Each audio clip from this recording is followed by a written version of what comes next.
The things didn't mute. They didn't unmute. We're here now. Hey, everybody. Sorry. That never happens. I was just talking about how I need a new computer. And that's the case. We're just going to bring this audio down because I think that video is kind of killing it on top of that. So we're just going to do that. We're just going to take it easy here for a second. Let the computer breathe. Welcome to 105 of Tactical Crouch. Best intro ever. And we will pretend that it did not happen. KickedTripod, Yiska, and Volamel here. And of course, if you were listening to the show on Wednesday, you'll know that we were joined by Houston Outlaws coach. And with all the crap that we get, I think it's still friend of the show, Dream. I think we can still say that. Yeah, it's true. I was hanging in a stream yesterday and someone asked, like, what time is the show tomorrow? And I answered in chat. I was like, it's at noon. And he goes, something along the lines of like, yeah, but they just f around for 20 minutes before they get started. And it is 12:19 right now. So there you go. Perfect. Another exaggeration, slight exaggeration, I guess. Dream, hey, good to see you, man. It's been a while. We haven't gotten to hang out a ton during the season. We normally get to hang out during the off season. We're like playing TFT, we're playing games, we're talking, VOD reviewing, and then season hits. And I talk to my grandma more than you actually now. So, good to have you. I'm sure your grandma's a nice lady. She's very nice and very generous. It's pretty much the same that happened with Baroy after season 1, right? Yep. Guy went from being in Japan and just hanging out in Voice every once in a while to completely sucked up by an Overwatch League. And of course, you don't have much free time at all there, but so it's understandable. But you don't? We're proud of our boys. How do you not have free time? You just watch video games for a living. Yeah. I'm a line cook. I could do it. Just teach fundamentals. I watch a lot of video games. That's the secret. just only watch them 40 hours a week. No problem, right? Yeah, easy. Anyways, yes, I do have the SpaceX stream in the background. There's a launch happening. I've got my NASA shirt on. I'm a little bit geeking out right now, but we have a show. We want to talk to Dream. We have a lot of good, hard-hitting questions for him for sure. And before we do, though, we just want to thank everyone for being here. And, of course, thank our patron producers, Battlecrab Pin Lotion, Charlie L, Audio Compass, Porkchop Sammy, Kasha67, Coochie Kopi, Shara Picasso, Nathan Your Misery, Hunter Tane, Refined Bean, and Rex Zane. Thank you for supporting the show. We have a patron game night on Friday at 2 p.m. Pacific time, twitch.tv/KickedTripod, and at discord.me/YiskaOut. We're going to be playing some Jackbox games, kicking back a couple of drinks, celebrating the weekend. It'll be a ton of fun, so make sure to come by. Everybody's invited. Patrons get first go at spots for the Jackbox games, but you don't need to have games installed or anything. You just need access to a web browser to play and participate. It's a ton of fun. Whew. All right. Are we ready to get started, guys? Let's go. We ready? All right. All right, chat. Here we go. Maybe celebrate partner. Maybe. Who knows? We'll have to see. Not wrong. Let's start with the Outlaws, or should we start with Melee? We should have planned this out ahead of time, huh? I think Melee is a good start. All right, let's start talking about the Melee first, and let's just talk about your performance in the Melee. Unfortunately, you did lose your first match against Dallas. Any reason why Decay is a god. No, I'm just kidding. But like, tell us any insight, like as to what you think contributed to a pretty close 3-1. Sure. Yeah. I mean, we did lose first round to Dallas. It was definitely a loss we were upset about, frustrated with. Right. We really felt like that was super winnable. We just never want to lose to Dallas, obviously. So we really worked hard during the week and wanted to win that. And we felt confident in the meta and the comps, and that we had a good read. I know I say that every week, but I think we just genuinely usually come in knowing what we want to play and how to play it. But obviously, Decay had a really, really good performance on Rialto specifically in their attack, just hitting some good shots. I had some feelings when the set first ended, but I went back and reviewed the set on stream yesterday, and I feel like I don't want to take anything away from Decay, obviously, but I think that we played extremely poorly in that round on Rialto where he just went off. I think we gave him a lot of very, very easy shots to hit, and he did a good job and hit them, right? But I think we were just playing so sloppy. And I feel like both Nepal and Hanamura were our maps that we gave to the Fuel. Like, again, they capitalized on our mistakes, but they were unforced errors that were costing us those maps. And to me, that's a really frustrating way to lose.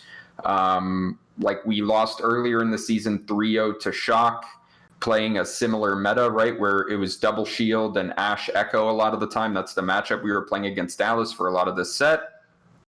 And losing to Shock felt like they were making good plays. They were being proactive. They were getting flank value with their DPS, and they were just outplaying us. And that was a much less frustrating loss than a very similar meta loss to Dallas, where I felt like it was our mistakes that made the difference, not their individual play or their team play.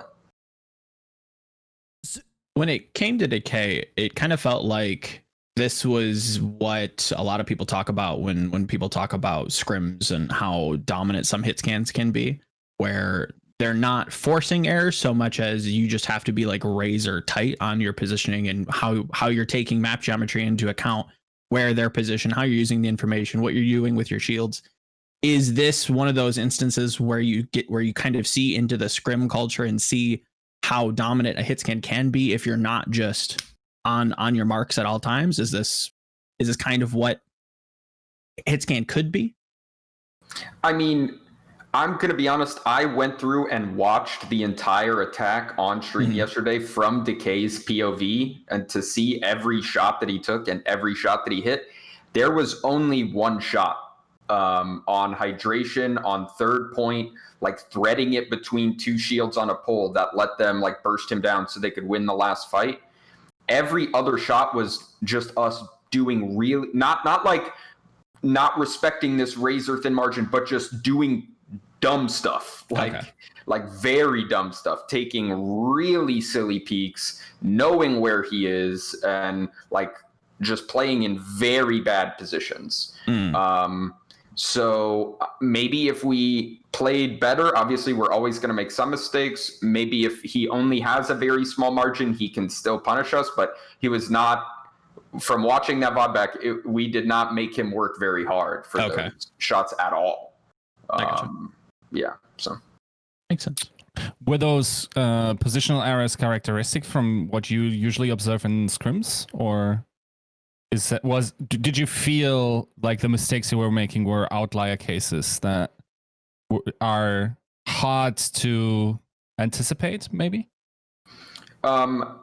So they're mistakes that we usually do not make in scrims, and about half the time don't make in matches. I think we've had a trend this season in almost all of our series. We have one map, and it's usually a payload or a hybrid, but we'll have one map where like we just don't play defense at all. We literally just like do something dumb, lose the first fight, and then get snowballed immediately through first and second, and just like don't ever like stop the snowball from happening. We just make mistakes and just throw a defense around almost every series. That happens at least once.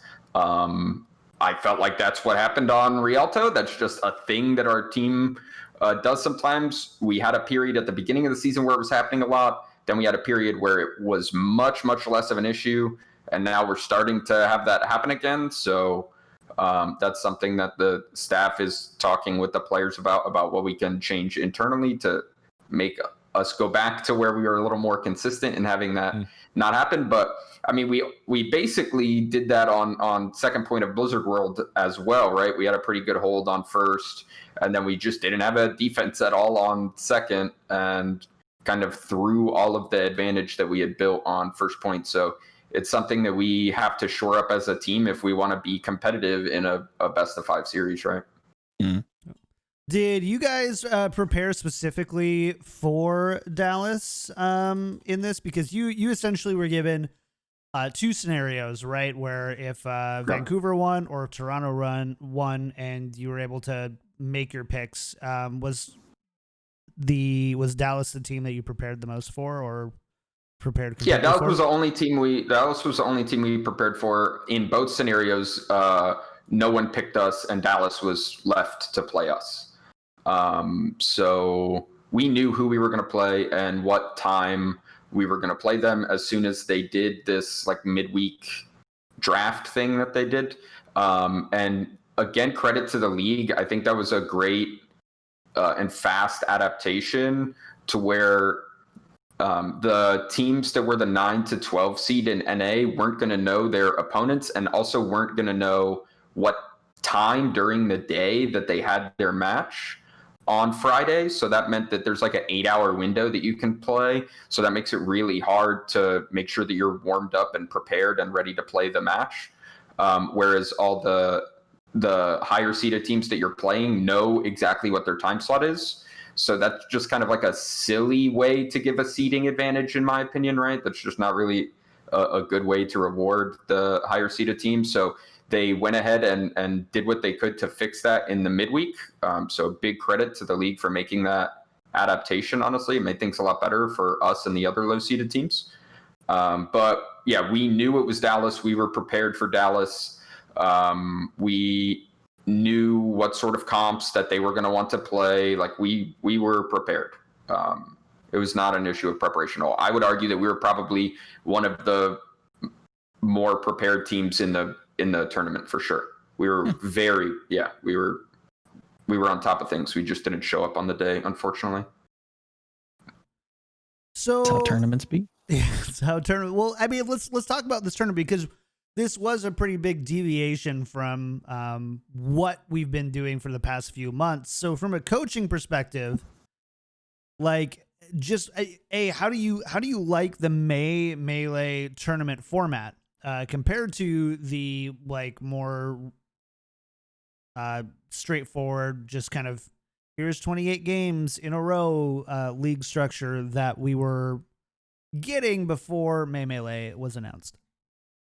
Yeah, I mean, having a tournament is just a giant improvement, right? It was one of the biggest weaknesses of this season's format, even before COVID became an issue, right? Was there was supposed to be like this one mid-season tournament, and that was all we were going to get besides regular season games. And obviously over the first 2 seasons, all the most hype matches, all the series that like everyone really like remembers and were super exciting and were great, were all stage playoff series, except for like the times Mayhem almost lost to Shanghai in season 1, right? Like all the other like big and like Washington upsetting Vancouver in season 2, right? Yeah. But it's like overwhelmingly the big, like memorable, exciting moments that everyone loves were stage playoffs. So I love the fact that we're back to having a playoff. I love the fact that we're back to having a bracket.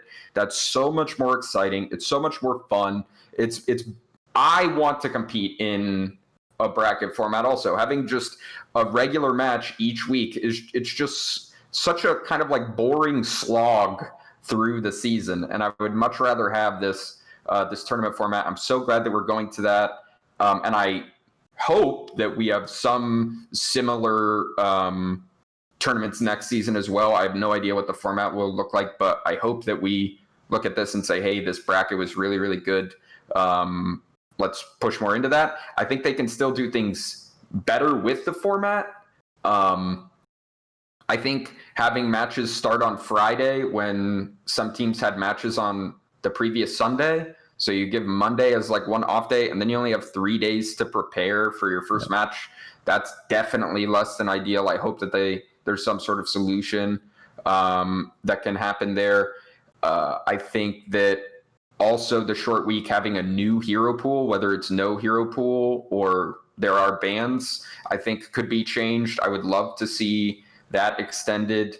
I also think maybe the map pool being totally open at 14 maps, that was definitely the biggest difference for us preparation wise, is we felt that we couldn't prepare except for very specific situations. We couldn't prepare specific strats. We couldn't prepare a bunch of like planned rotations and planned positions. Like if we want to play dive on this map, we could. If it's the dive mirror, how do we push? If it's against double shield, how do we push? If it's against a Rhine comp, how do we push? We can't really prepare all that for 14 different maps, right? That's just not going to happen. So we had to focus a lot more on just comp play style, how we want to play certain matchups, what swaps we want to make into certain matchups, and stuff that could be applied on every map, which I think just lowers the gameplay a decent amount. You don't get to see like fun, cheesy strats because no one has time to do any of them.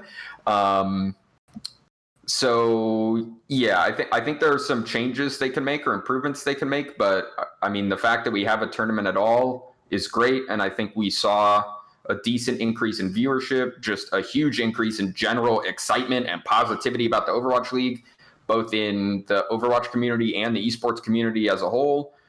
I mean, obviously we didn't perform the way we wanted to in the May Melee, but I'm really, really happy with just what it's done for the league as a whole. Yeah. Yiska, I saw real quick. Yeah, go ahead. Yeah. I was just gonna say like, we didn't get to 100,000 last week. Just so you know. No, we did not. Yeah, but the cool thing is, like, the guy that I think his name is Collins, who writes specifically about Dallas, had the AMA numbers in his article, and I think the usual AMA, so average minute viewer, whatever that metric is, but it's like an industry standard metric now. So we had 30K usually throughout the regular season, is what I recall from the article, and now it was at 65. That's nuts in comparison. Of course, tokens are on top of that, but also certainly the format, right? Like, we didn't get to 100K, and close enough though. I think I'm not sure where we peaked at. Like high 60s.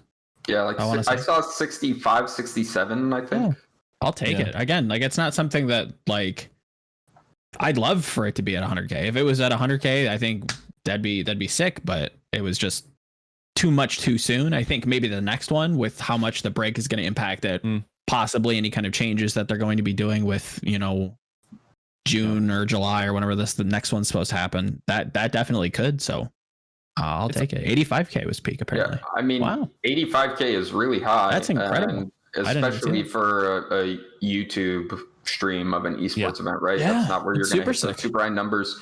And I also think that we can't look at that number and think that drops impacted it as much as drops would have made an impact like on Twitch, or if they were fully actually integrated on YouTube, because it was awkward enough to like watch on the Overwatch League website to be able to get the drops that I am hesitating in saying that like a big number of that increases drops. Yeah, it was just honestly, it was just a hassle. And I hope the league finds a way to get the drops working on YouTube soon, because I think the system that they have right now probably does not actually grow the viewership by that much, especially compared to what drops did for us on Twitch. So it always felt like, just judging by the amount of AFK viewers we had after streams in the seasons before, it was right around like 30K viewers that were farming tokens. Like maybe a little bit less, but yeah, these numbers are definitely not represented on YouTube. I also felt like when I was watching on OverwatchLeague.com, I had way more buffering for some reason, and it like my Chrome tabs died. I kept having to 2x like my playback speed way more often on the website than I do just on YouTube itself. Strange. Yeah, and for some reason then I got fed up and went to MLG TV, and they don't have the stream there anymore, but they had the YouTube stream, and for some miraculous reason, it looked better and was more smooth for me from there. Makes no sense. Like, it makes absolutely no sense. But yeah, I think in general, you also have to consider that this entire format change, I think, yes, okay, the initial tournament gives some sort of hype because it's new. But I also think that we shouldn't undervalue the factor of, okay, people tuned in and now it's, in their minds, like, actually, this was a pretty good experience. Like, next time when the tournaments come on, let me tune in for those rather than maybe regular season matches. And maybe that will actually bring an increase in viewership instead of, like the ebb and flow of seasons where it's like during the mid-season because people are sort of fed up. And I think also the break now helps with viewer fatigue a lot. Oh, yeah. I think, honestly, this might even grow still. Even though we're mid-season. I think it should. No, yeah. I think it will. Yep. And I think like some people have expressed like worries about what if like it's just one team just kind of like stomps everyone and it's not a very competitive or a very fun tournament. And it's like there's always that chance. I feel like this season, the format just having hero pools change things all the time makes it a little harder for that to happen, maybe a little less likely, but if we look back at all the different stage playoffs and postseason playoffs that we've had in Overwatch League, basically the closest thing we've had to that was the Season 2 postseason, where Shock just kind of smashed after their first round loss to Atlanta. But even that was still like hype and a really great playoffs, and it still obviously started out with Shock losing in the first round. And I don't think that we need to make these tournaments into double elimination. I think that'd just be too many matches for like a weekend style tournament. But I think that it's pretty likely that the tournaments are going to keep being exciting and keep producing high quality series. So when it comes to double elim, where do you kind of fall on paring down the number of teams being eligible to add in double elimination? Does that sound enticing? Are you excited by that? I think you would have to pare down the number of teams a very large amount because of how many games double elim adds. Yeah, of course.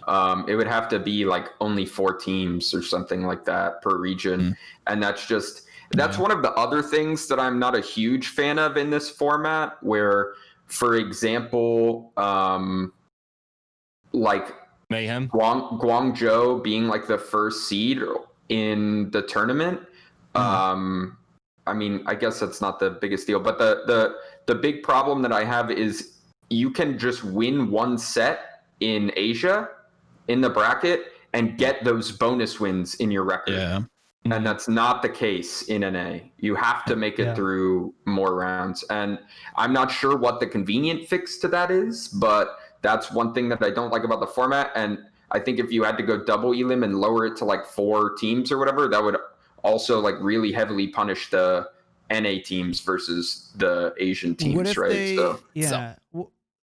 Go ahead, Yiska. I interrupted you last time. Like I think the big issue also with like rewarding people with these extra wins, which I think is good as an incentive that people take it seriously, and which they probably would anyway. But the problem is that there are very different strengths of schedule within 4 games, right? Like, for Florida, it didn't really matter because they were a good team, but I think they qualified like by playing Titans, Boston Justice. Yeah, like that's not 3 wins then. That's automatically 4 wins, right? Yeah. And having these change after another just as a qualification and seeding method is slightly problematic, though I don't know what you could realistically do other than increase that amount, and that would then decrease the amount of tournaments that you could theoretically playing, right? See, in my mind, I actually feel that the tournament does a good job of reducing the issues because of strength of schedule, actually. Because Mayhem and us, for example, because of our position within the league, because of we're Atlantic teams and we're in the southern area because of the homestands we already went to early in the season, stuff like that. We have had an easy strength of schedule. Okay, we have, and we're going to continue to have an easier strength of schedule than West Coast teams. Okay, the Pacific Division in NA is more competitive. That's just a fact, right? So what this does is it means that Mayhem was always going to have some easy dubs because of the division they're in. Yep. But now for them to actually get the big payoff and all these extra wins, they have to beat these other teams in very important series. And to me, it actually helps deal with that issue where the West Coast teams, maybe they come in with a lower seed because they didn't have the easy wins. You can argue that. I think Valiant came in top 4. I don't think a lot of people would have expected that. But they end up having the ability to beat these East Coast teams and get a bigger payout than they do when they beat them just in a regular season game. So I think that it actually helps deal with kind of the disparity in strength of schedule that we're going to be forced to have to end out the season because the league is split in NA and Asia. So I actually think it helps in NA. I think it is not as helpful in Asia. Maybe it's a little detrimental in Asia, but in NA, I think it helps me feel like the strength of schedule isn't as big a deal. I feel like the strength of schedule advantage that we have has been reduced because of these tournaments. So we haven't really touched on this specifically, but with the Melee format, you had 3 seeding matches over 3 weeks. How did you like that as an ability to determine those seeds? Would you change that necessarily? What if we didn't do we just use results from the previous month to determine seeds for the following month and then made a 4-week double elimination tournament? I think the issue with that, I think in theory it's not bad. I would want to probably do a group stage at the start as opposed to just one big old double elim bracket. Sure. But the problem that I have with doing something like that is it's hard to make rewards for a big bracket like that be wins and losses, like notches in those columns. Especially if you have something like a group stage. And there's still a big disparity in games played from us and other teams, for example. I don't know if we still have the most games played, but I'm pretty sure before the Melee, we had more matches played than any other team in the league. And there's a reason why Vancouver had to play 4 qualifying matches instead of everyone else playing 3, because teams have to catch up in matches played. So I think if we wanted to commit to a tournament format for next season when we don't have so much ground to make up, I think doing something like a month-long tournament would be really interesting. But I think that for this season, it would be hard to do because there's just such a big disparity still in the amount of matches different teams have played. Makes sense. Yeah. And you guys are the North American team with the most, or Western team, I suppose, with the most games played. The only other teams that have 14 games are the Chengdu Hunters and the Guangzhou Charge. Yeah, so we're tied for first. Yeah. Tied for first. Woo! Yeah, I think I would love to see, and I think the big thing comes away. So I guess to just kind of circle back on that though, what are your thoughts on seeding matches at all? So you do these 3 weeks of seeding matches with I've seen arguments that they're completely negligible in stakes, and I've seen arguments that they have way too much purpose in stakes because seeding is so important, especially top 4 getting the extra win. So I've seen both sides of it, and I have feelings towards what I agree with, but from your perspective, is 3 weeks of 1 match seeding a good way to seed people into these tournaments, or would you like to see something maybe a bit different? So, like everything with the format, I don't think it's perfect. I think it could be better. I think if we could have a longer period of time between the tournaments and have it not just be 3 weeks, then it could feel a lot better. I also think making hero pools last longer could make the seeds feel a little more accurate, right? If you have hero pools last for 2 weeks, and do like 3 hero pool cycles, so like 2 weeks, 2 weeks, 2 weeks, and then then like a week off with and everyone practices no hero pools, and then they play a no hero pools tournament. Then obviously I think the seeding would be way more indicative of strength. I think it is interesting that the higher seed won every single match in NA. I think that even in systems that have a much better way of determining seeds, that usually is not the case. It's very rare for there to be that many matches played with 0 upsets. So I think it's a fun like little tidbit or whatever, something that happened. But I think they're fine. I think there's not really a better solution, again, because we have not a lot of time left in the season and we have ground we have to make up and we want to keep things exciting. So I think that there might not be a significantly better way to do it, but I think there could be some small tweaks. But I think given the fact that we're doing another like monthly segment of time, not longer than that, whereas like stages in the past obviously were longer than a month, 10 weeks. So I think given the fact that we're only working with a month period of time, that having 1 match a week, 3 seeding matches is a pretty reasonable way to do things. Last question on the Melee stuff then is one other really interesting addition to the format was loser's pick. And so Overwatch League in the first half of the season, we actually saw quite a few 3-0s. And just in general, Yiska, I think you were the one who had the number on that. Wasn't it something like 50% or something? It was at times over 50%, but it landed right around. So before Melee, it was like 46, I think, something like that. Yeah, so we'll just round and say roughly 50% of matches ended in a 3-0. And obviously that that was way lower this week, right? Yes. Oh yeah, only like 5. So at best 1/3 when I looked. Right. So based on that, loser's pick is one of those things that people have attributed to the reasoning for these closer matches. You lose a map, you get to pick you get to pick the next map and give your team a leg up in performance.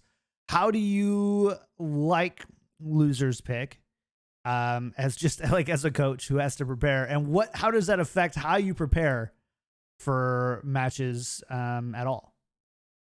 So I think it was not just loser pick, but a combination of loser pick with a big map pool in a short week. I think that the fact that we saw less 3-0s, it might be like people like that more, but I think that's a sign that we did something wrong. Because I think if all season long the better teams are getting 3-0s and then all of a sudden that's not happening anymore, we did something bad. The better team should be able to win and win cleanly. That's just how it's been in Overwatch for a long time, right? It's very easy to make a small gap between teams look like very big. So I'm not really a fan of the fact that there were less 3-0s from a competitive standpoint. Like whatever, maybe it's better for viewership, maybe it's not. I don't know. But I think that maybe finding a way to reduce the map pool could help with that, could make that better. But the way I feel about loser's pick and like preparing as a coach, it's something that's been around in the history of Overwatch in like a lot of different scenarios, including in Overwatch League. So I think it's something where there are some like established ideas on how it works and what you need to do. And in this case, in this week, I think it more came down to not we're really good at this map or we're super prepared on this map, but just the style of comp that we have committed to is good on this map, or the style of comp that our opponents have committed to is bad on this map because teams were so much less prepared than they were for their average matches. And really, I think that lower level of preparation is what reduced the 3-0s. So I would love to see loser pick continue, but I really hope that they like reduce the map pool directly. Like I really think we should not have to prep 14 maps unless we have like a month to prep, like you do for like the postseason of the actual Overwatch League, right? So I think that was the biggest factor, and that made loser pick like much more powerful than it normally would be, because you can't be prepared for all the scenarios like you usually would be. But like us, for example, we knew every match we played, even if we like made finals, we're the lower seed every single match, so we never get to pick a Koth map. So we made sure that we had good strategies prepared for all the hybrid maps, because that's map 2. And we wanted to feel like if the other team gets to have an advantage and that they're going to be significantly over prepped compared to us on the control map, that we want to have that same advantage going into hybrid consistently. So that is something that we did specifically. Like, for example, our Blizzard World pick, we had like a cheesy Mercy strat for first point defense. And like stuff like that we had prepared for the hybrid map so that we could counterpick people and kind of try and nullify that seed advantage. What I always found a little bit limiting about the way we do maps in Overwatch is like ever since the introduction of like having to have a rotation of different game modes within a series, like it feels like in a sense unsatisfying to so premise, you need to cut down the number of maps. It's just not a good thing to have people prepare as much. But then, like, if you cut down, you probably can't cut down on which map types you're playing, which forces you to then be in a pick situation where it's like maybe let's say 8 maps because or 9 really, because there's always the possibility of having to play 3 Koth maps for whatever happens in a best of 5. So like how big of a choice is it to have the choice between one or the other within a map type, right? Like, so you lose the first map and then we cut down the map pool, you have 2 choices of that map type that's coming up. Like, do you think that's an advantage, a strategical one, or should it be, or what are your thoughts there? I mean, so what I would do if I wanted to reduce the map pool here is I would say one of each of the maps, like one from each map type, needs to be removed. So there's only 10 maps instead of 14, right? And you can do something like let the top 4 teams each like ban a map or something. I don't care. And like you can't, if the first seed bans a control map, you're not allowed to ban control maps now. And you ban one of like each type, whatever. Okay. I don't know.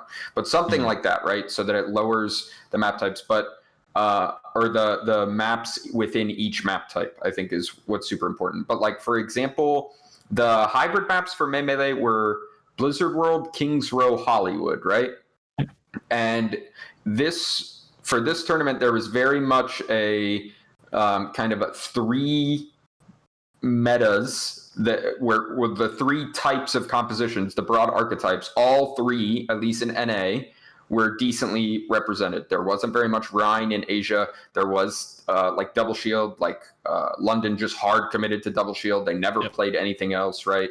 Most of the teams played dive. There was some double shield thrown in some situations, but there wasn't really any Rhine. In NA, there was Rhine comps that Philly and Valiant played a decent amount.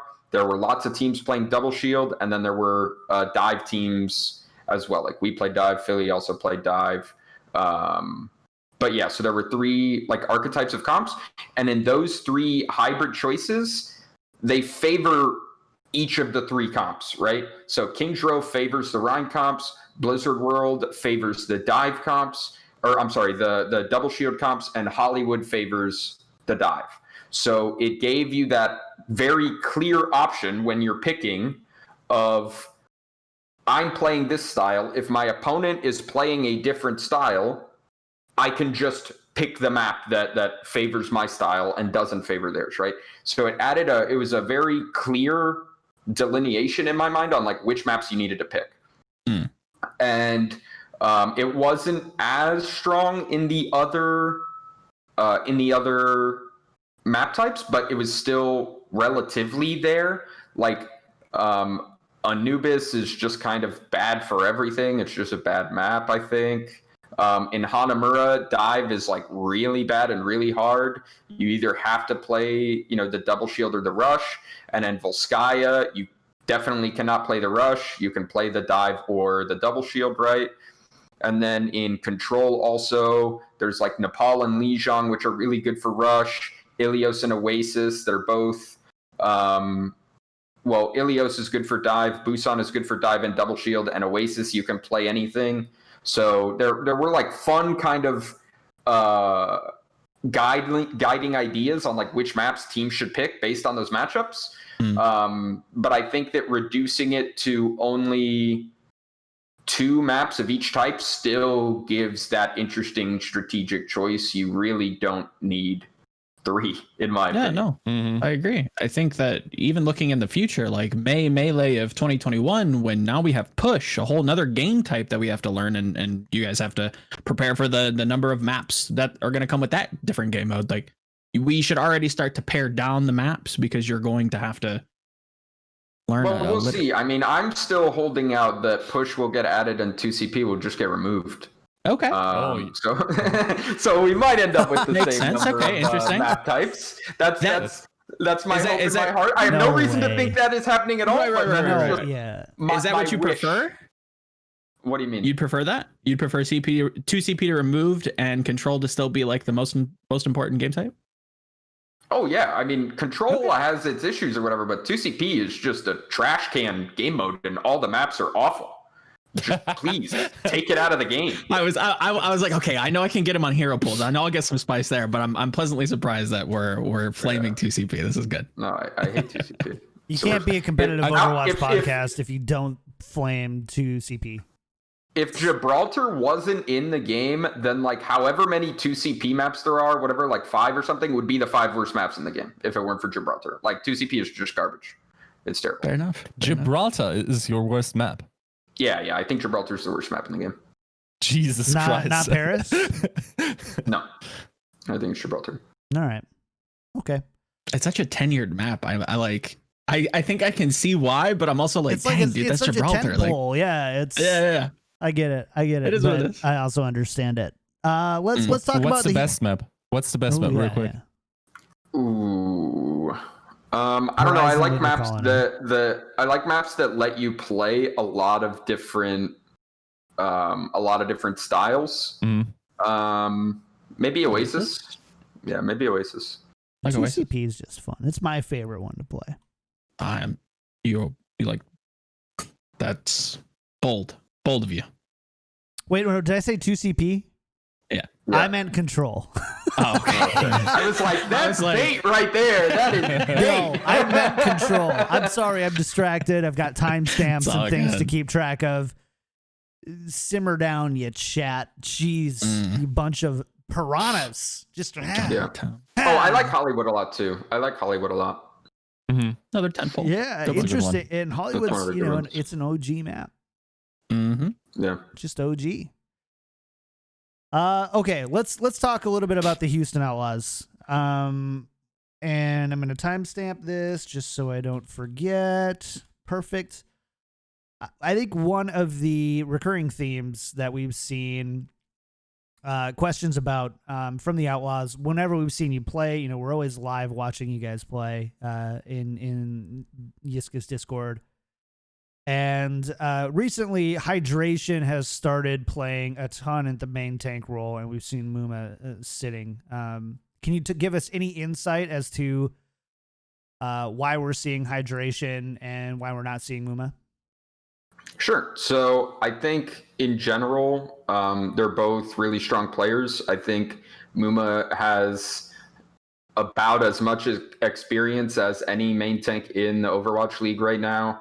Has a really high mechanical peak, and some comps he is just insanely good at.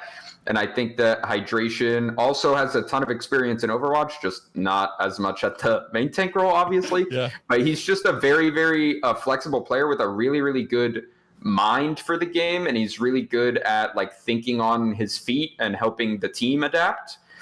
So that was definitely a bonus for having him in this week, which is a short week, right? So we need to be very adaptive. We need to be willing to change our strategy, or if the opponent is pulling out a strategy we don't expect, right? That's a big thing. But we've been trying to give playtime to Hydration when we can, depending on our opponent, depending on the meta. The reason why Muma didn't play at all the last 2 weeks was because the week leading into the May Melee, at the beginning of the week on the first day, he was having some like discomfort in his wrist. It's a very long season. We would prefer not to have to send anyone to a doctor or a medical facility during COVID, right? So anytime anyone says, I'm feeling sick, I'm feeling burned out, I'm feeling sore or injured, we instantly say, rest. Rest. We don't want to overburden or push anyone. There's so many people that are having burnout issues this season, so many teams that are having problems with players getting worn out. We just way prefer being safe rather than being sorry. So we were like, it's not a serious injury. Muma is not like hurt or something, but we were just like, hey, we're just going to let Hydration play this week. And then going into May Melee, it's a very short week. We felt that it was a very similar meta, and we were like, we'll just use Hydration again for the May Melee because we're going to be playing very similar comps. We're going to be playing a similar style, and the adaptation options that he gives us is just kind of like a cherry on top, right? But that's the reason why for the last 2 weeks, Muma hasn't played any maps. So we've seen this with a few different teams who have had players sit these past 2 weeks. Is there any like frustration or anything going on there when you have to miss like the actual playoff portion of the playoffs, or was was it something that he wanted to? I mean, it's just something where we're a team that has a very big roster and players just get rotated in and out at like most of our positions, and it's something that we just talk about as a team, and we just make the decision as a staff, and it's not just a staff decision. Like, we talk to the individual players that will or won't play about how they feel, what their comfortability is in a given week, in a given meta. It's very like it's a team collaborative decision. Ultimately, it's a staff decision, but we don't just decide and then no one else gets a say in the process. But it's not something that we've really had an issue with in our team this season. Everyone's been pretty like mature about everything and very much like, I want what's best for the team. Let's figure out what is best for the team and do that together. And that's why we've been able to use so many players, because playing to our individual player strengths is something everyone's on board for. Ultimately, everyone just wants to win. Of course. So yeah, it was not really an issue for us at all. Like, it's not an issue for Jexy when he sits out for some maps or some weeks when we just want to play like Zen Bap all the time, because we have Raucous and Repel. Those guys are really, really good at those heroes, you know? So yeah, it's not an issue that we've had. I think we do a good job of communicating with everyone, talking with everyone, and kind of preempting a lot of those problems. I know that you mentioned on Twitter fairly recently talking about how like flexible Hydration is, and you're just kind of praising him for this kind of feat that not many people can really boast. Has it been fun for you as a coach to kind of, theoretically look at how he works within this team and how he might work in these different compositions? Like, how could you talk about who he is for this team and how fun it has been, or not fun? I'll leave that question up to you. And working with the Outlaws and working with Hydration in that system. Yeah, I mean, Hydration's a really funny, like, goofy guy. And maybe people don't realize that just because his kind of persona or his reputation is that he's pretty quiet, almost like a thoughtful guy. He's a goofball, bro. He's just always making like the dumbest jokes and like these just groan-inducing puns all the time, and like that's who he is in the team. He's actually so funny and such a great part of the team. He's really positive, And he also has a ridiculous mind for the game. Not only does he just like understand the game on a competitive level and competitively, but he understands the literal game, like all the mechanics, all the weird quirks in the engine, all the bugs, all the spots you can get to in every map. He has this unbelievable like encyclopedic knowledge of the literal game of Overwatch, not like professional play, right? So he's just has so many like fun parts of who he is as a player and as a person that he brings to the team. As far as the flexibility comment I made, I think that in general, the players that get praised as like, oh, these players are so flexible, and the ones that come to mind are like Rascal and Hotba, right? Yeah. And absolutely nothing against those players, but that narrative just really tilts me because I don't think Rascal is a particularly flexible flex DPS. Like the fact that he could play Baptiste is like not a big deal. I don't understand why everyone cares so much about that.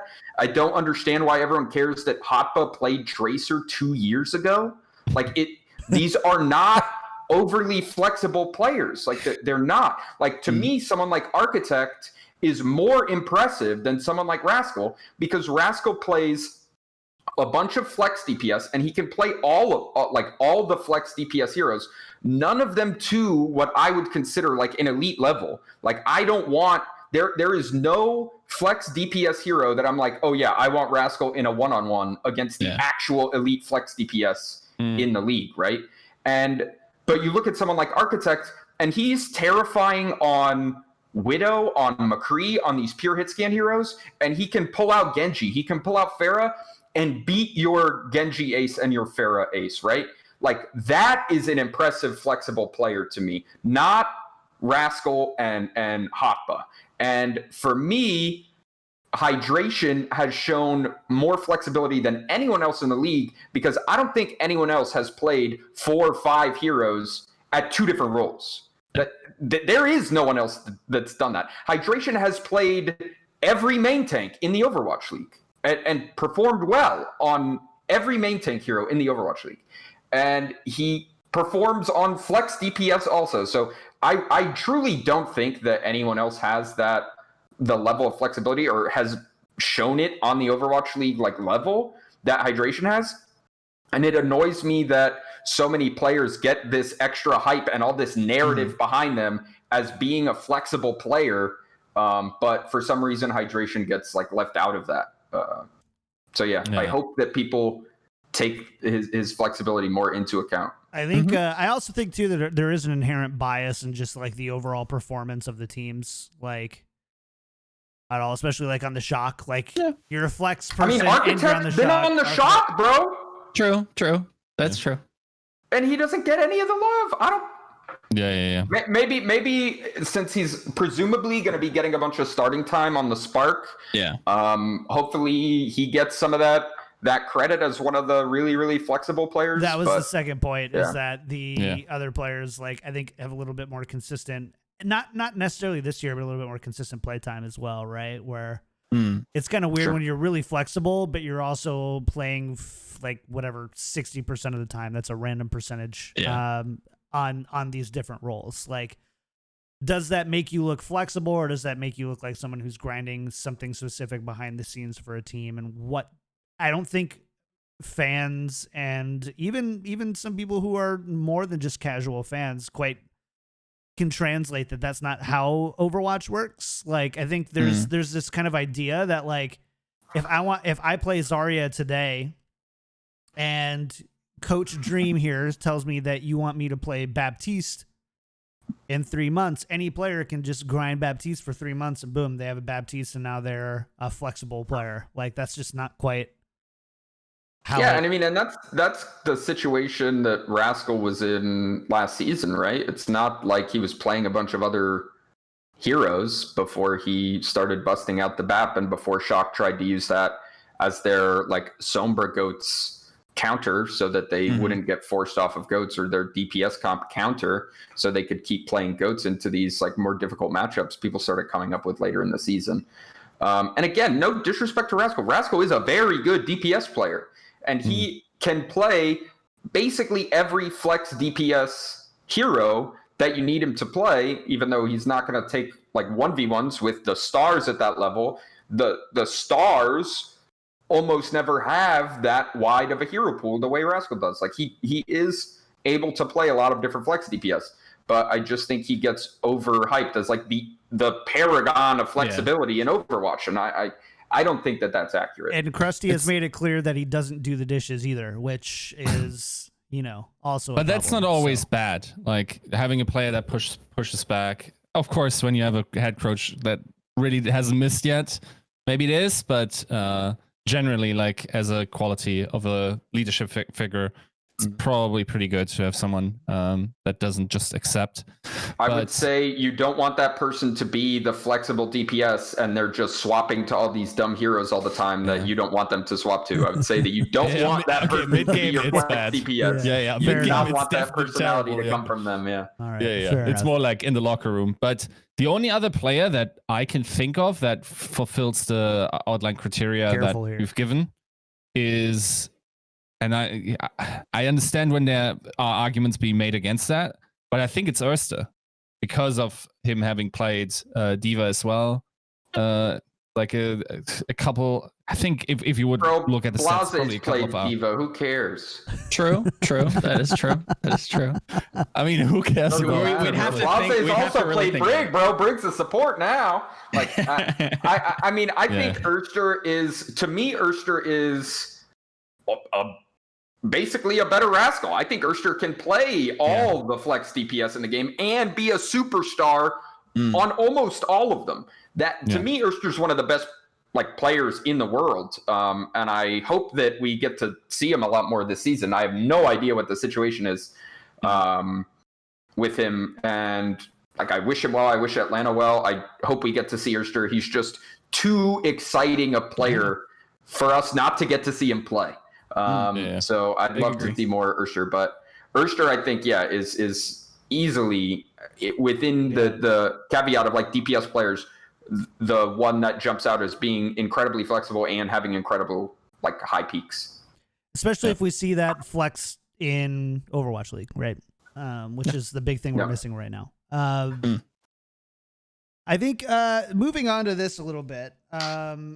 Let's talk about the Outlaws and kind of COVID-19 and some of those other, I think, situations. You've kind of had, and we've discussed this. We had you on, I believe it was preseason or leading up to the season. We had you on and we asked you kind of where do you feel like the Outlaws rank, and you said that you felt like you had a really good team and that you should realistically be a gatekeeping team to these these playoff spots. And I think I don't know if we set a specific number, but it was kind of in the 10 to 13 range or whatever.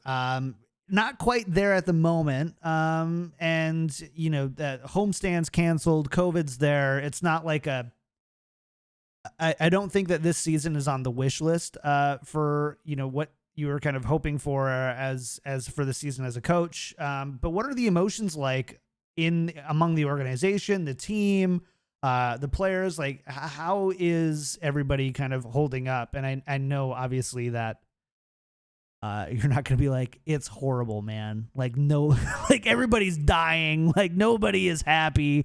But if you could talk to us about some of, the struggles and successes that you've had through this, I think it would be really enlightening for everybody listening at home. Sure. So I would say it's a good day if there's only 2 threats of violence made. No, I'm just kidding, obviously.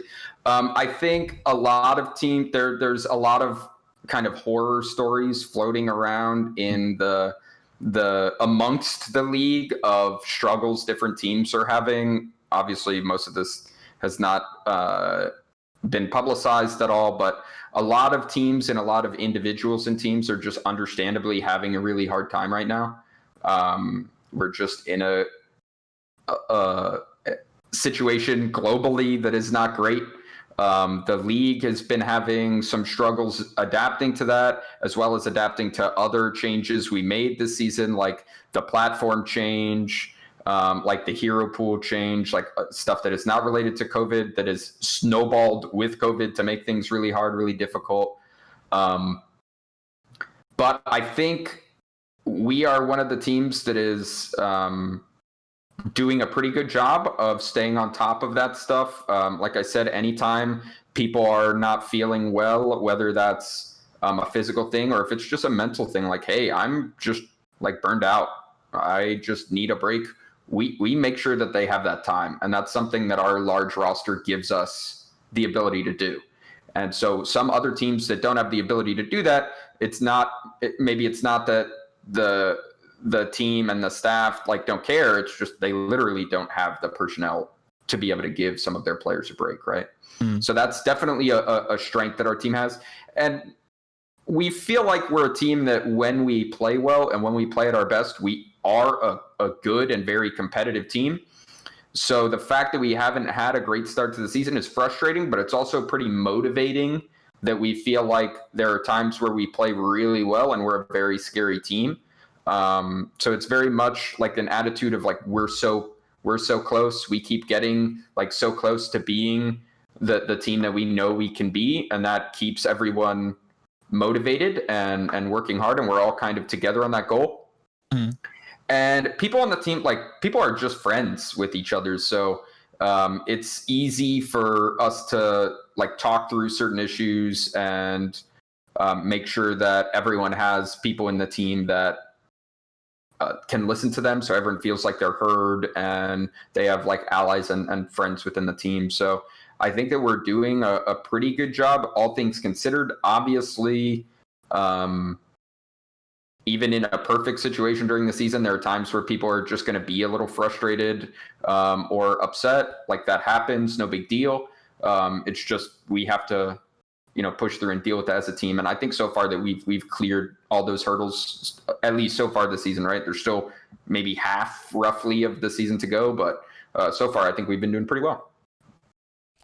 You are, and as you said it, you played a lot of matches so far. You're at 14. You're 5-9, I believe now.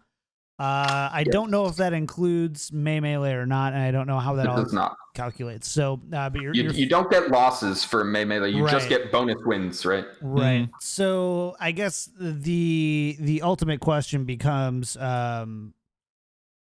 what is this still the team? Do you feel like that you're A, on track, or B, able to take this? Let's just go right on it. What's the goal? What's the second half of ideal second half of the season look like for you guys? Like what's the goal for you guys moving forward? I mean, obviously, like what I would love is for us to win the Overwatch League. I think that's a lofty goal given where we are right now and in the season. I think that if you look at teams across the league, I mean, this is kind of like a BS consolation prize. This isn't what you want to be saying halfway through the season, but I think you can say that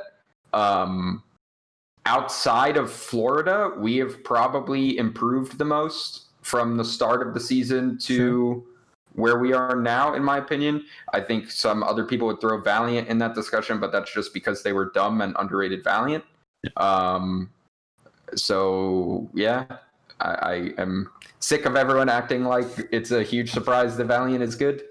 But so we're happy with that. We think we also still have a lot of space until we hit the ceiling above us, right? We still have a lot more improvements that we can make and that we're working to make. So I think that we can still move up the ranks. I think where we stand with our record and where we would be placed in a power ranking maybe aren't the same place. I think maybe our strength right now is better than our record. At least that's what I'd like to think. It's not a good record.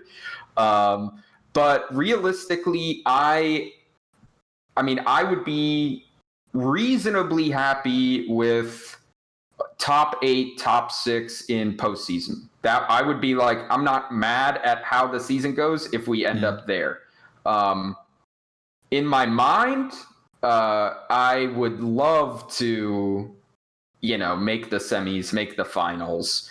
but that's not a goal or a pressure that I want to put on myself, given where we are in the season and just kind of how this year has just worked in general.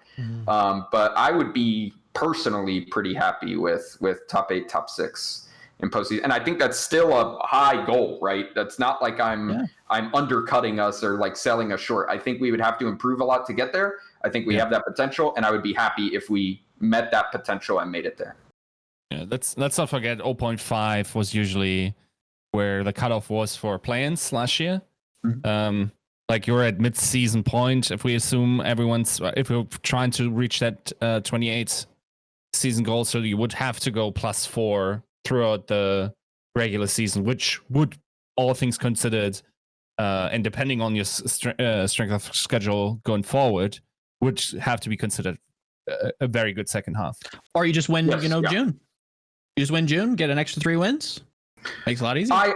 I do not know for sure, but I assume that there will be some significant differences between the postseason format this year and what we've seen last year and the year before. So I don't know how directly comparing it to the previous seasons will like bear out, but.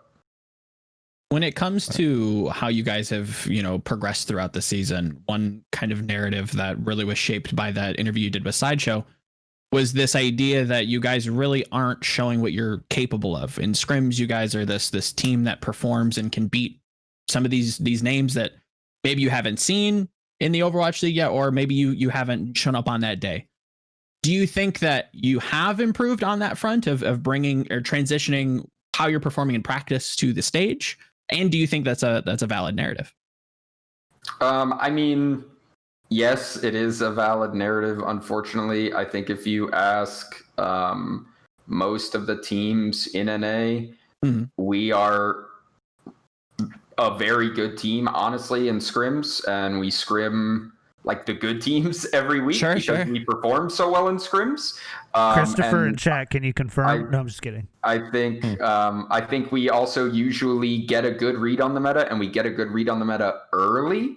And I think that's another reason why teams want to scrim us, but also why we perform well in scrims, right? Because we figure out what's going to be good quicker than other people.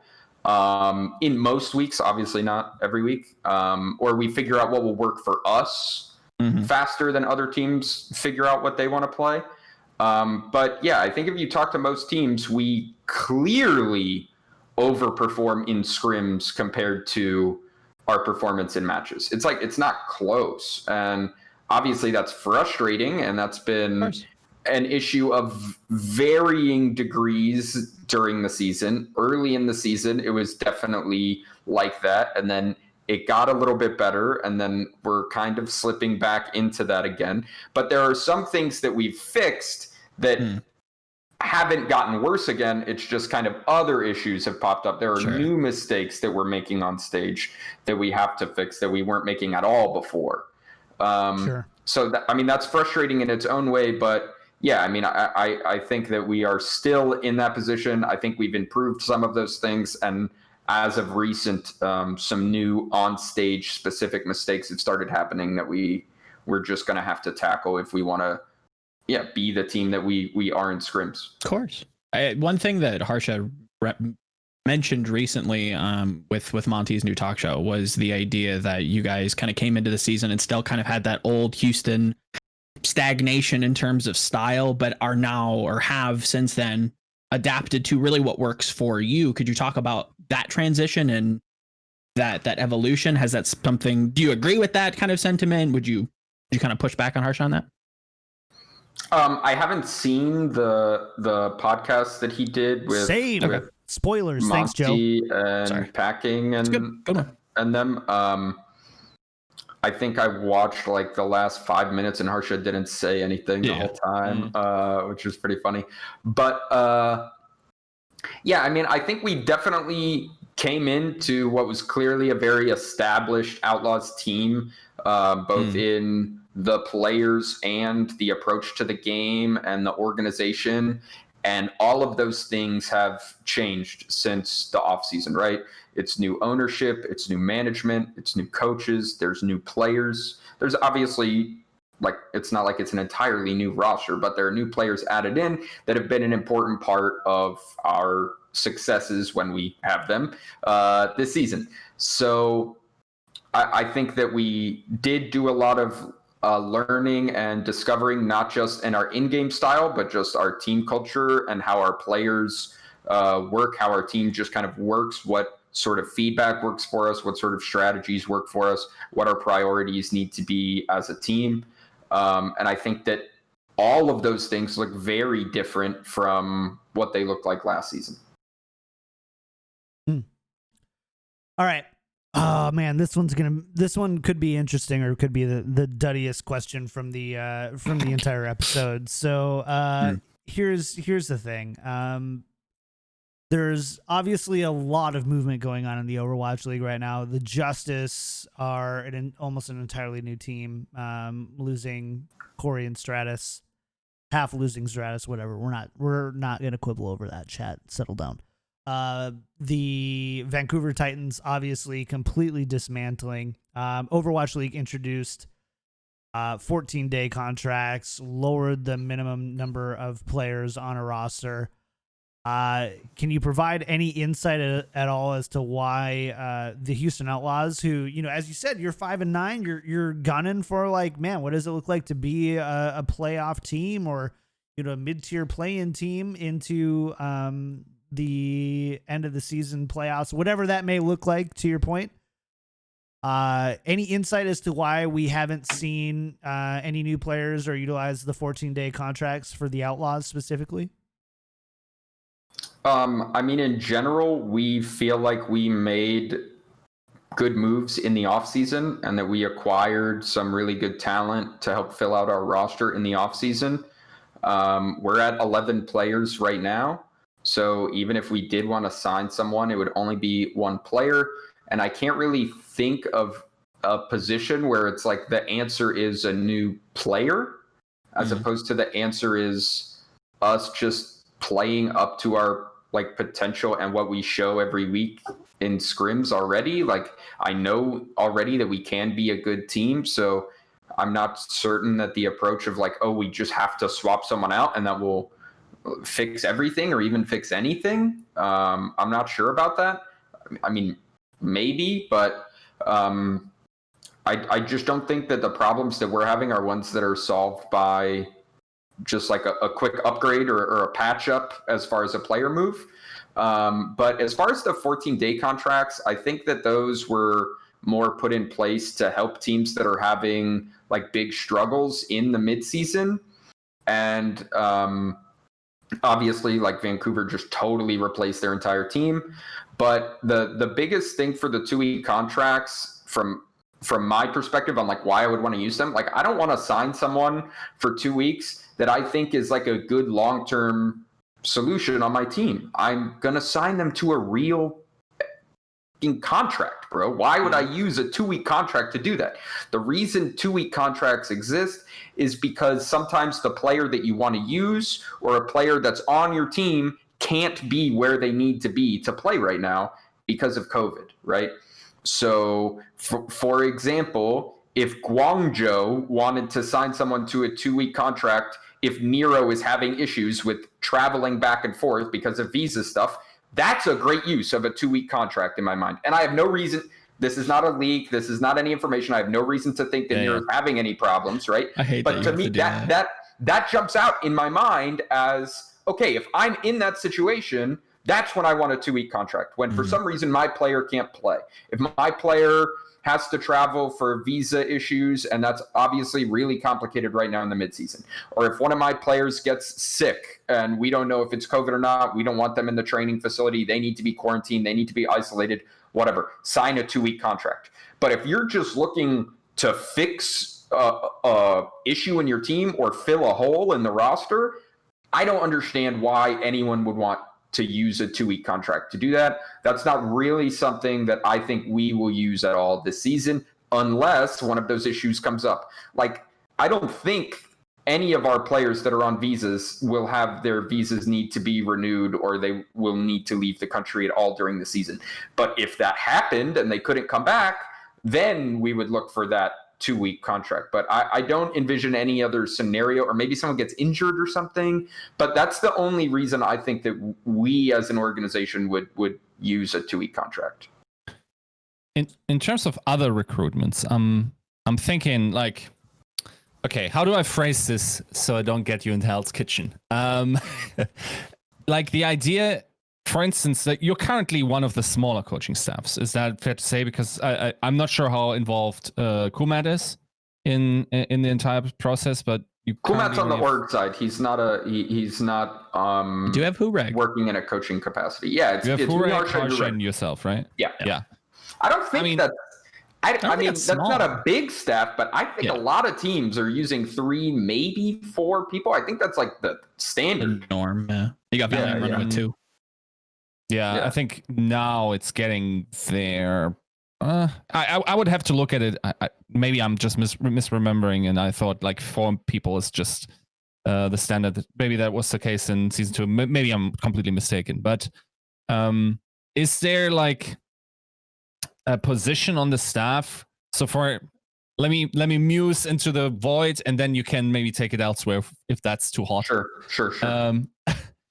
Like if my team is performing very well in scrims, and then isn't performing very well in or not up to the same standard in regular season matches, my mind goes to what is the disconnect there? Is there something that a performance coach or a mental health professional could be fixing? Do you think, like, if you let's say money rains from the skies and you want to invest it into a staff position, or you could also sign a player, whatever you want. Like I'm giving you right now 200K, 200K to just spend anywhere. Where would you put it? And you could sign a new player, or you could also just spend it on yourself. And your happiness increases. If I just have 200K, I can do anything with.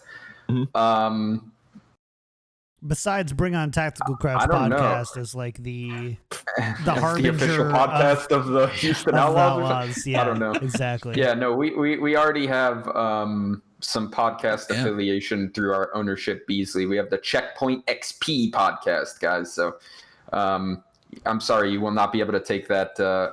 That's Damn the official podcast.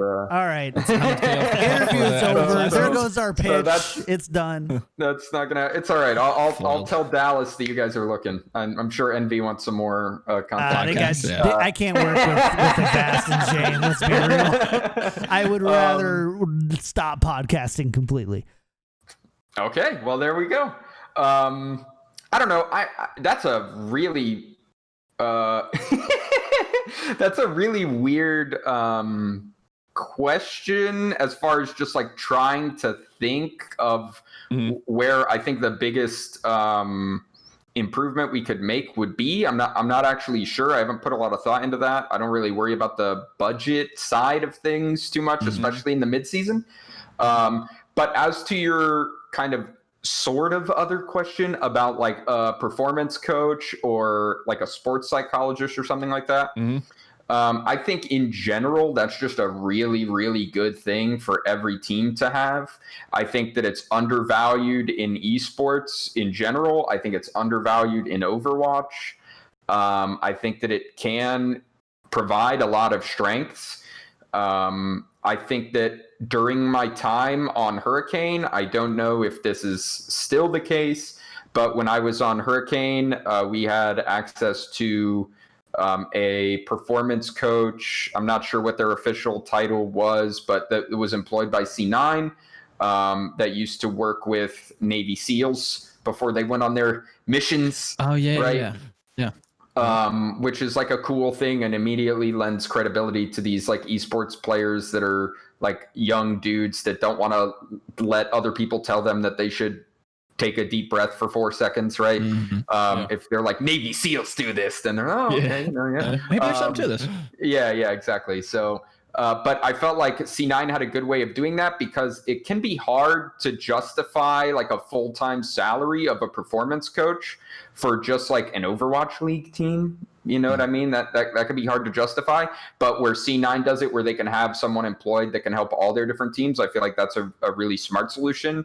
Again, I don't know if that's still how they do things, but I liked that a lot at the time, and I felt that Hurricane got a lot of value out of it. So yeah, I think sports psychology is great. I think it could be used a lot more in esports in general and Overwatch as well. Interesting. So getting Weldon Green on the fit the green team, huh? Sorry?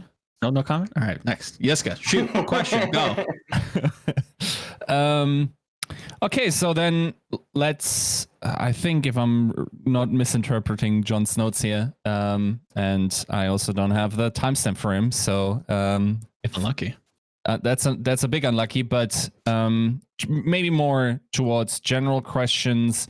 And I suppose we could just directly, because it sort of fits now, go to Christopher's question and ask what's every coach's role within the Outlaws, and what does a day-to-day look like for you guys? So the coaching staff is obviously Harsha as the head coach, and then Hureg and I are both assistant coaches. So Harsha wears a lot of hats within the organization. We currently do not have a GM in title. We have obviously making hirings in the middle of COVID is awkward and difficult. Yeah. So a lot of the conversations with the league that, a GM would be having, Harsha is having. So he has a lot of kind of extra things he has to juggle. But in general, as far as the competitive team stuff, he's very much in every scrim, present all the time, very much working on what our team vision is, making sure our team identity is there, making sure all the players are on the same page and understand everything. Basically just running the team. And then Hureg and I are much more strategic minded and focused, where we're thinking very much about what's the best comp this week, based on our maps, what lineups should we use, doing reviews with the team, doing team VOD reviews, doing one-on-one VOD reviews with the players. And as far as our day-to-day goes, it kind of shifts throughout the week.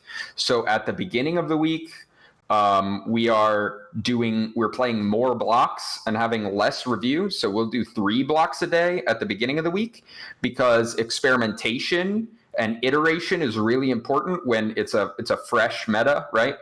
And doing a team review or a one-on-one review when we have no idea if we'll play those same heroes or that same comp is just a waste of everyone's time.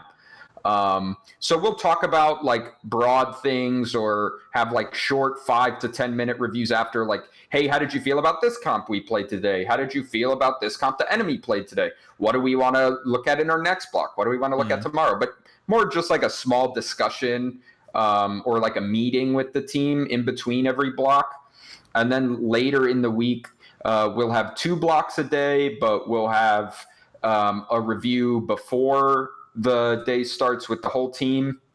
We'll have a review at the end of the day with the whole team, and then usually before our team review, and then maybe in between our blocks, we'll have one-on-ones with some of the players, between 5 and 30 minutes, talking about how they should use their cooldowns in this matchup, where they should position on the maps, stuff like that. So it kind of shifts as we get closer to the match.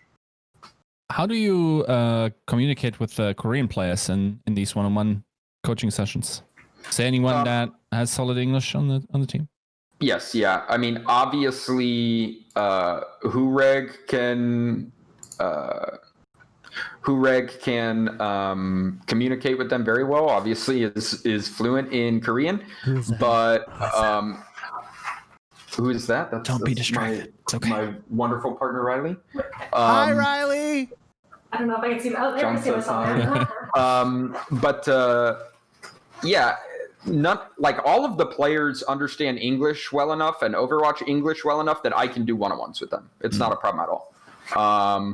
Jexy and Meko have like very good English as far as my experience with Koreans on Western teams.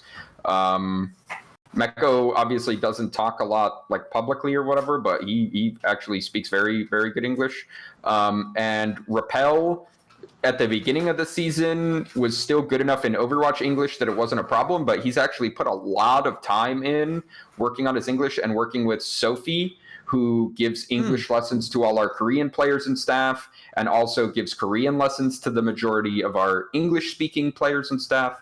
So all of us have been working really hard as a team, and props to our org for wanting to invest in these lessons for everyone and make sure we all have these resources. But yeah, Rappel's English has improved a lot this season. Credit to him for working on that. But even at the start of the season, it was to the point where talking about Overwatch was not a problem. It was just having other conversations sometimes would be a little more labored, but Overwatch conversations have never really been a stumbling block. Interesting. Now that we kind of talked about the coaches and their role, I kind of wanted to double back to another thing that we kind of talked quite in depth about with Christopher and the Fusion was the difference between an emotional and kind of like the strategic leader, this duality. Who would you say kind of wears those hats within the roster? Who would you say is the emotional leader who kind of like keeps people, on track or brings them down when they're too hyped or, tries to build them up when they're maybe, lacking confidence within the server? And who's the person who kind of like is calling the shots or maybe calling audibles when the coaches can't? Sure. So it's basically a combination of 3 players, and they all do both of those things. And it's Dante, Raucus, and Jexy. So all 3 of those players are very good at mentally like keeping everyone in the game and being like, hey, like, we did this well, like, good job, or like, hey, focus up, or like giving us things to anchor to get us back in when we're not focusing. And they're all just good at being positive and professional and wanting to work hard, just keeping us all where we need to be. And they're all great assets in that way. And they're also all a big part of our shot calling in game, where when Jexy is playing, obviously the main support traditionally does a lot of ult tracking, does a lot of planning, right? He fits that role. He does that very well. But when Jexy isn't playing, when we're playing double flex support, Raucus really picks up that mantle well. And also just when we're playing certain comps that he, in general, if he can play like a less mechanically demanding hero, like if he's playing a Brig, if he's playing a Moira, he can just shot call for us in the mid fight. He can do ult planning for us when he doesn't have to focus so much on his individual play, and he can focus more on macro stuff. He really brings a lot to the table there.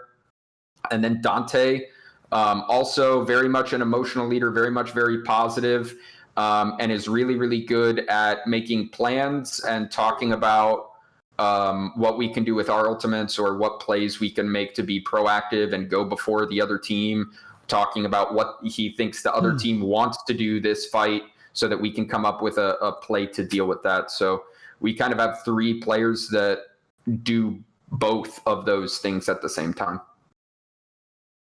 Oh. Nice. Interesting. Couldn't ask for a better answer. Yeah, that was great. Let's I've got a couple like smattering of they're just kind of can we go to the random question portion of the show? Lightning round. Sure. The lightning round. Let's do it. Who do you think is the best team in all of Overwatch League right now? Ooh, Philly or Shanghai?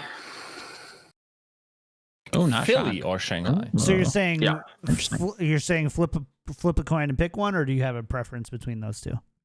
I think it's hard to say until we see some play between the regions. It's just hard to call. I think those are the best teams in each region. So I assume, and I hope people are able to infer as much and don't think like just like the last tournament on that specific hero pool or no hero pool as it was, is like a super indicator of people's performance. But you think over breadth of hero pools, Philly would perform better than Shock, for instance? Yeah, I mean, I guess it depends on your definition of like the strongest team, right? But I think if the postseason started in 2 weeks and we all had 2 weeks to prep for the postseason, that those would be the teams that I would put money on making the finals. Obviously, like not knowing the bracket, but those would be the teams I would expect to get there. I think Shock in their current form just has flexibility issues. So if they have a meta that favors them, they have insanely high peaks, but they have an issue being flexible with particularly some of their DPS roles and their supports. They have an issue where they can hit every hero you need to play, but sometimes they have to make significant roster swaps, moving players in and out to be able to do that. And I think that can be a problem when a meta develops more and you can't just one trick one comp.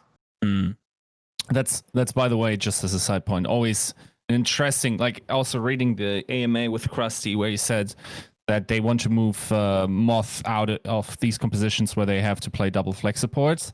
Yeah. And while that, of course, that's entirely possible, it's feasible. In my mind, how I envisioned Moth, or also which has been like the feedback for a while, like if you remove Moth, you are removing something in terms of the comms in the game, and then of course maybe you're not losing anything necessarily because you're injecting Twilight there, who's also a mind for the game, but you probably necessarily almost change a lot with that one substitution, right? Like it feels like if you have two of those very impactful roles, then that would really like maybe I'm overemphasizing how important Moth is, but it's almost like to me how I conceptualize the Shock, it would change the soul or the direction of the team, and that's always an interesting aspect in that conversation of just, if we want to play two flex supports, where it's like, yeah, from a skill perspective, makes perfect sense.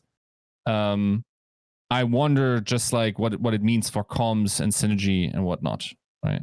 So yeah, I don't know. Obviously, Moth has been talked about in the past as being like a really good caller and one of the core parts of Shock.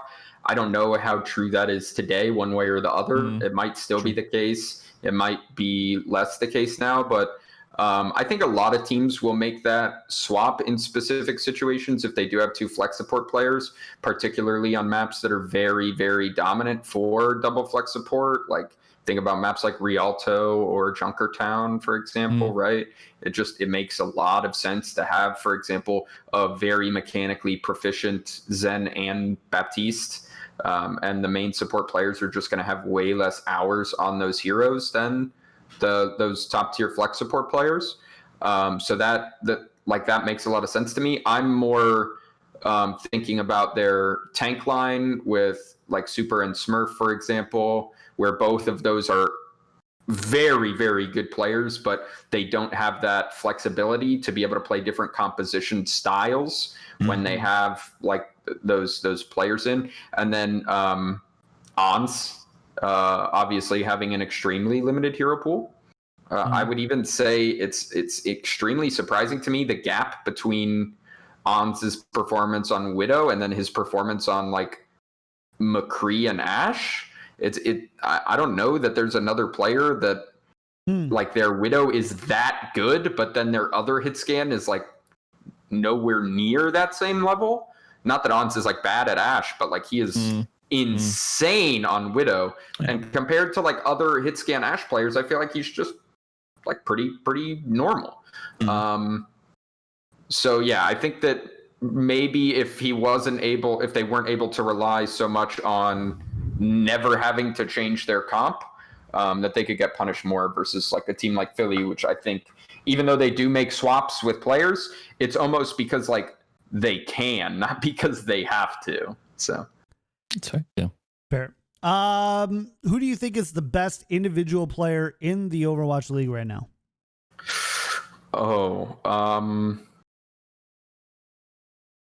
That's really, really hard, actually. I feel like we don't have anyone that's standing out as just like clearly the best player, even at an individual role, much less across all the roles. That's a hard maybe to question. rephrase it. You're a GM.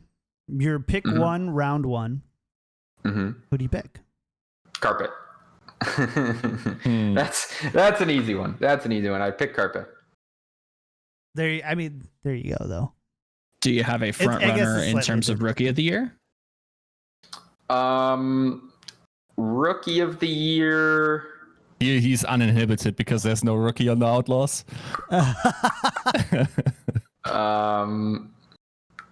Yeah, I mean, I think right now a lot of people would say Yaki. With his recent performance, I think he's really, really flexible. He's a super big carry, but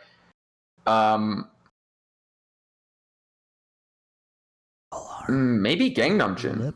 Okay. Maybe Gangnam Jin, actually. I think Lip, I don't understand Joe listening.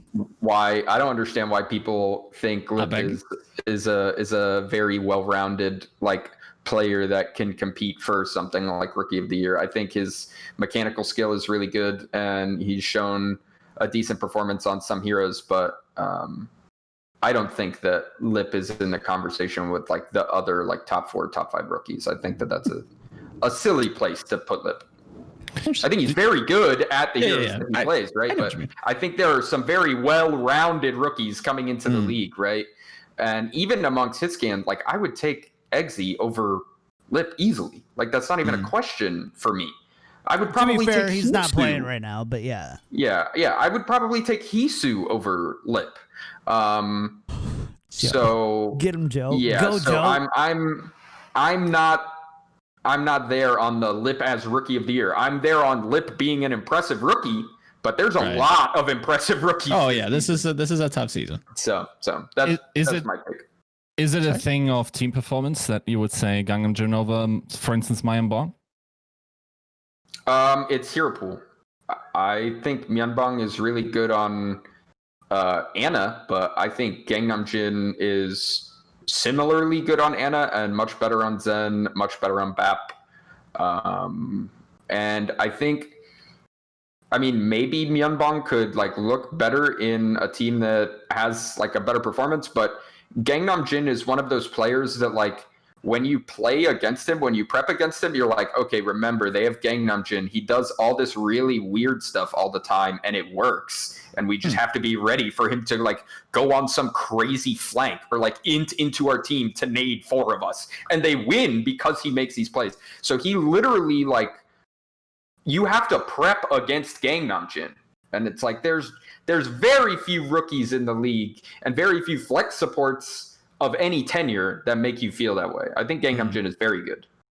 Where does Alarm fit in there, that discussion? I think Alarm is really good. I think Alarm maybe suffers from having so many like incredible stars in his team, so he doesn't stand out as much. And Philly also plays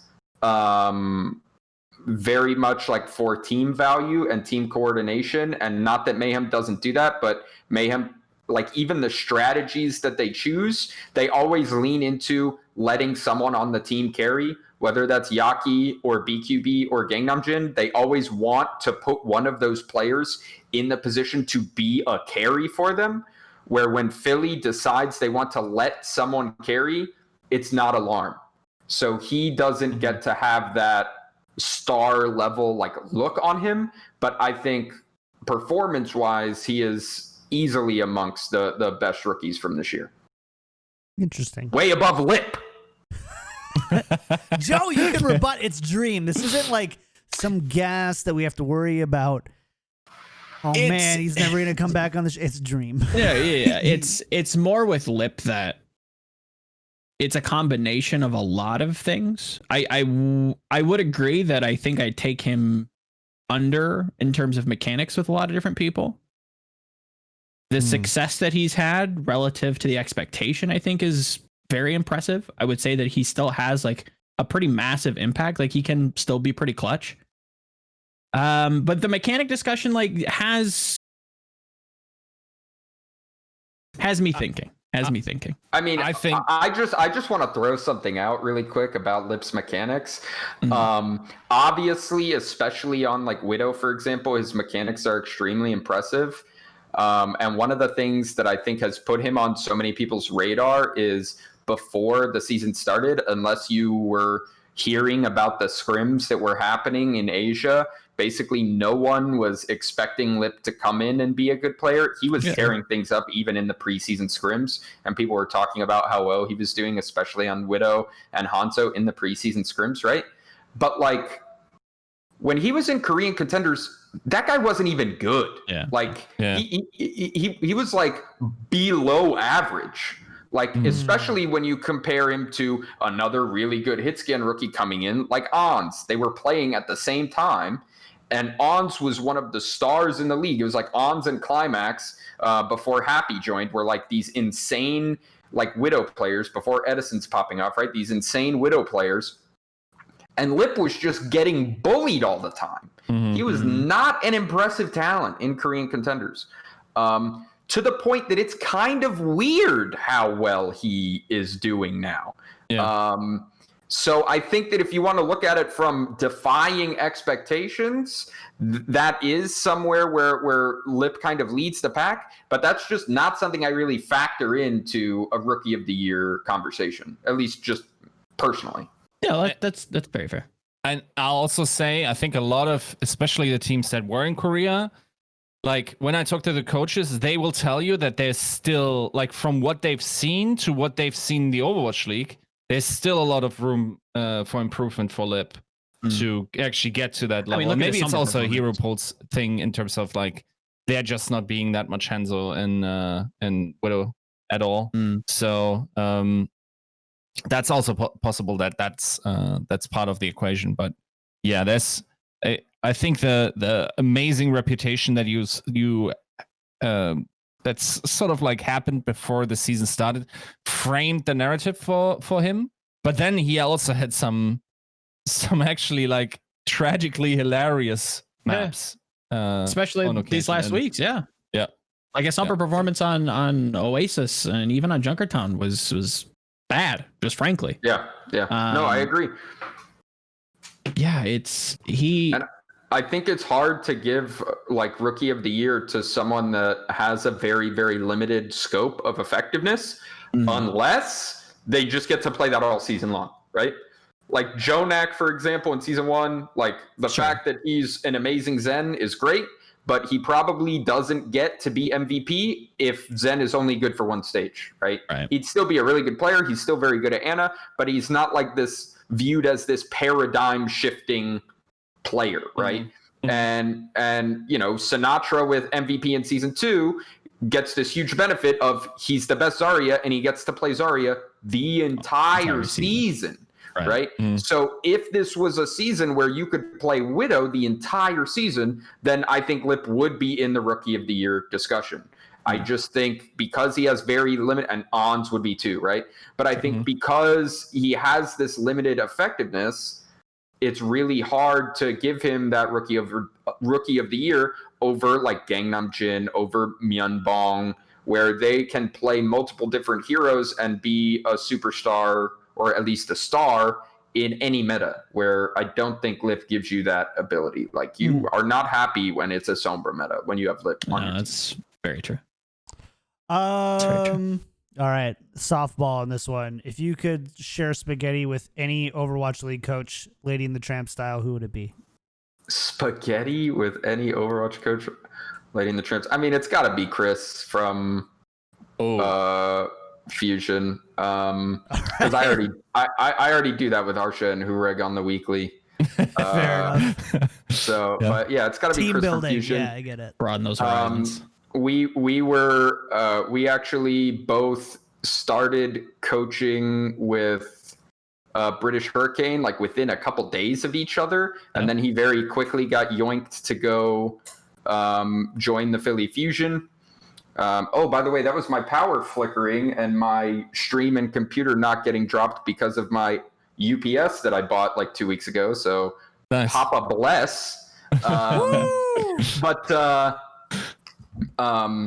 yeah, we both started at Hurricane around the same time, both like first starting coaching at the same time. Just talked to each other a decent amount, and when we had the homestand at Philly, we planned to meet up for drinks, and then some scheduling stuff got in the way. We weren't able to, and we're like, we'll just catch each other at another homestand.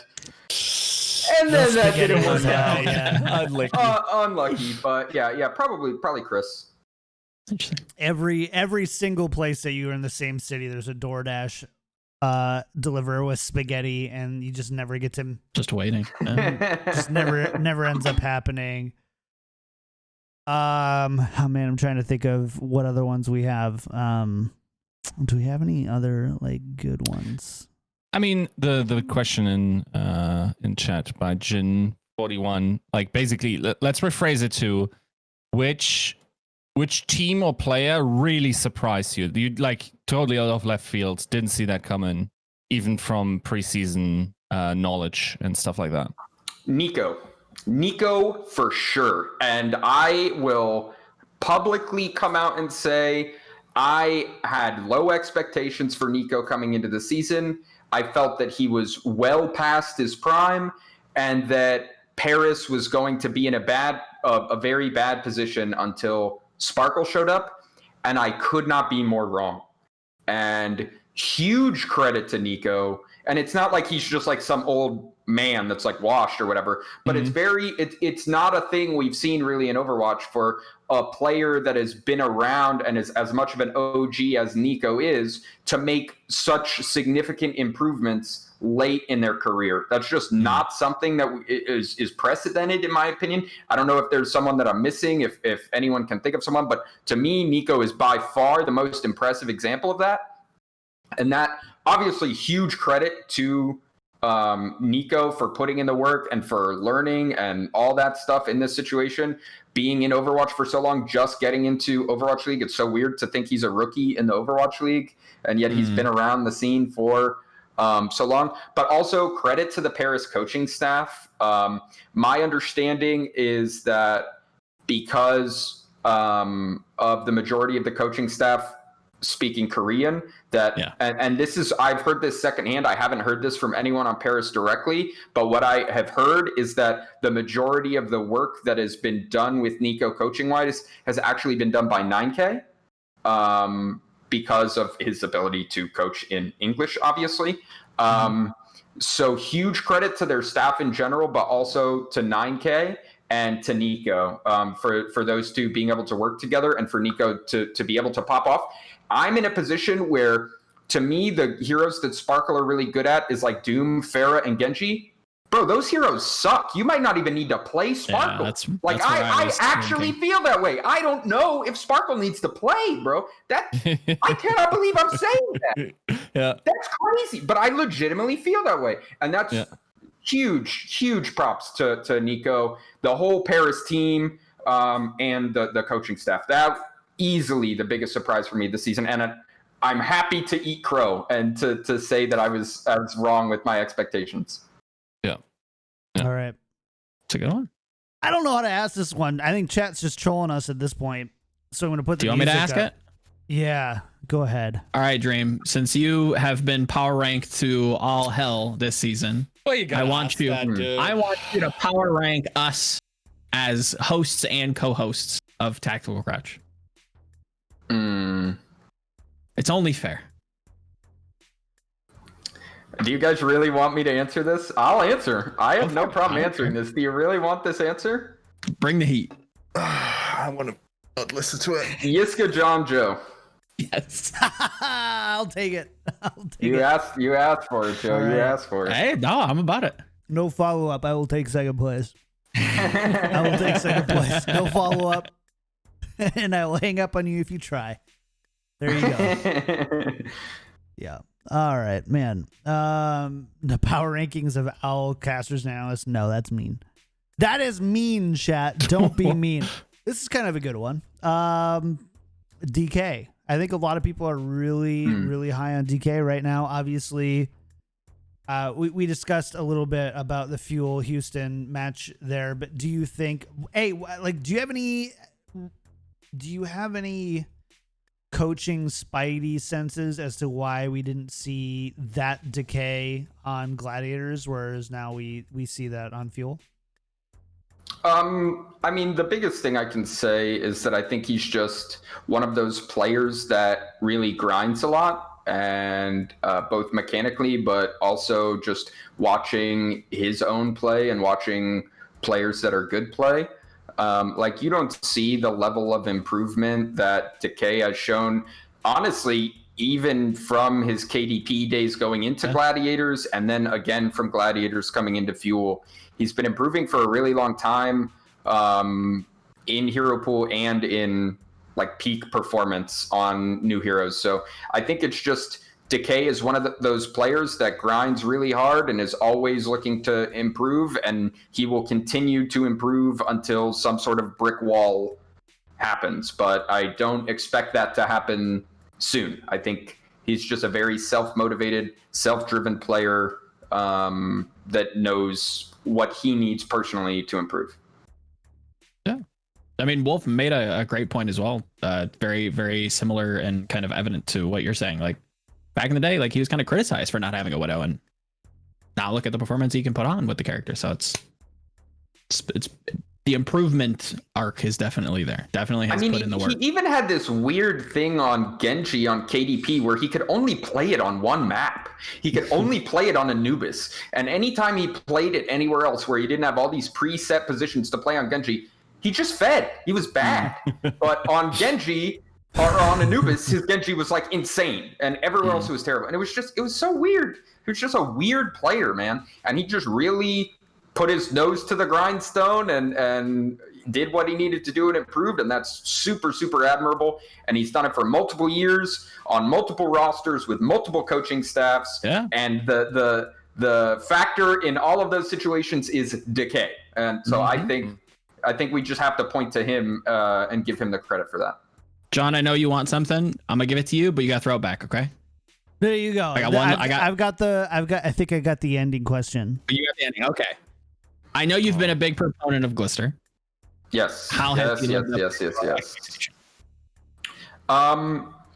I am a big proponent of Glister and JMac on London. I think they're both very underrated. I think Glister is another level, right? Like Glister, I think is like legitimate superstar in the making. Where I think JMac is just pretty solid, and people think he's like really bad for some reason, maybe because they don't have eyes. But Glister, I have to delete like 6 episodes of the show. BRB.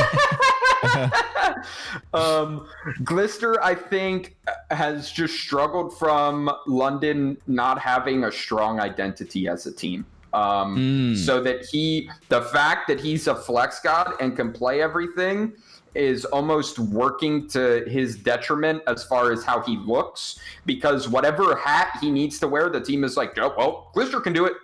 And when the rest of the team isn't there to be really stable and to be really strong performers in a consistent way, it just means that Glister has to shoulder a really big load, in my opinion.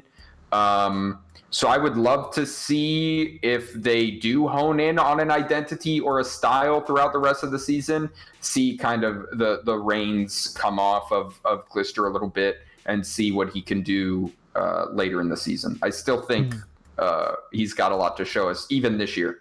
All right. Any follow-up on that, Joe? No. All right. Well, then I've got the last one. This is the hard-hitting one. It's pretty tough. Yiska, you have any other ones you want to put out, because this is the end? No. All right. I already know it's probably a very terrible one, after which we just got to run and like ostrich ourselves, basically. Took you 105 episodes to figure that out. So this is coming from Liu Yin. Liuyen. He also goes as Off vowels, to a good start. I believe. He also goes to vowels. Okay. He asks, I'm going to try to paraphrase. I'm just going to read it verbatim. Sure. Directly from him. I'm not going to paraphrase it. Why are you such a dumb idiot? From Liuyen, also known as vowels. Probably because my ancestors were Welsh, you ugly moron. There it is. That's Dream, everybody. Ooh. God bless. That is Dream in a nutshell. Clip it and ship it. Let's go.